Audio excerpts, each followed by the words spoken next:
दानवीर कर्ण महाभारत के एक प्रमुख पात्र थे, जिन्हें उनकी उदारता, वीरता और दानशीलता के लिए जाना जाता है। उनकी कहानी में अनेक घटनाएं और पात्र शामिल हैं, जिनमें से कुछ उनके मित्र थे और कुछ उनके विरोधी।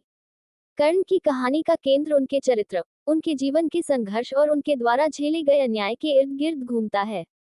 कर्ण का जन्म कुंती के वरदान के कारण हुआ था।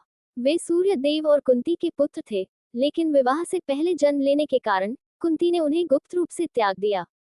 कर्ण को अधीरथ और राधा नाम के सारथी दंपत्ति ने पाला, जिससे वे एक सारथी पुत्र कहलाए। इस पहचान के कारण कर्ण को जीवन भर सामाजिक अपमान का सामना करना पड़ा। कर्ण की मित्रता दुर्योधन से हुई, जो कौरवों का मुख्य नेता था। दुर्योधन ने कर्ण की प्रतिभा और वीरता को पहचाना और उसे अंग देश का राजा बनाया। बदले में कर्ण ने दुर्योधन के प्रति अपनी पूरी निष्ठा दिखाई। उनकी मित्रता इतनी गहरी थी कि कर्ण ने हमेशा दुर्योधन का साथ दिया, भले ही वह धर्म के मार्ग पर हो। कर्ण के मुख्य प्रतिद्वंद्वी अर्जुन थे। कर्ण और अर्जुन के बीच प्रतिद्वंद्विता द्रौपदी के स्वयंवर से शुरू हुई, जब कर्ण को उनकी जाति के कारण स्वयंवर में भाग लेने से रोक दिया गया। बाद में ये प्रतिद्वंद्विता कुरुक्षेत्र के युद्ध में अपने चरम पर पहुंची। कर्ण को उनकी दानशीलता के लिए दानवीर कहा जाता था। उन्होंने कभी किसी याचक को खाली हाथ नहीं लौटाया। सबसे प्रसिद्ध घटना तब हुई जब भगवान इंद्र, अर्जुन के पिता, एक ब्राह्मण के वेश में कर्ण से उनकी कवच और कुंडल मांगने आए। कर्ण ने अपनी जान के लिए महत्वपूर्ण इस कवच और कुंडल को बिना संकोच के दान कर दिया। महाभारत के युद्ध में कर्ण ने पांडवों के खिलाफ लड़ाई लड़ी।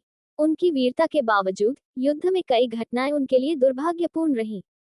भगवान कृष्ण ने युद्ध के दौरान अर्जुन को ये रहस्य बताया कि कर्ण उनके बड़े भाई हैं, लेकिन कर्ण ने धर्म और कर्तव्य के बीच अपने मित्र दुर्योधन का साथ देना चुना।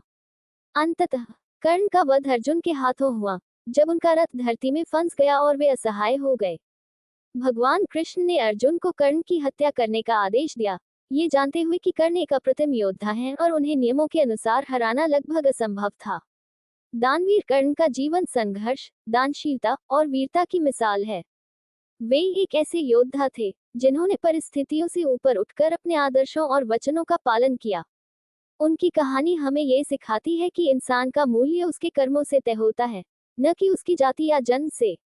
कर्ण आज भी एक प्रेरणा स्रोत बने हुए हैं।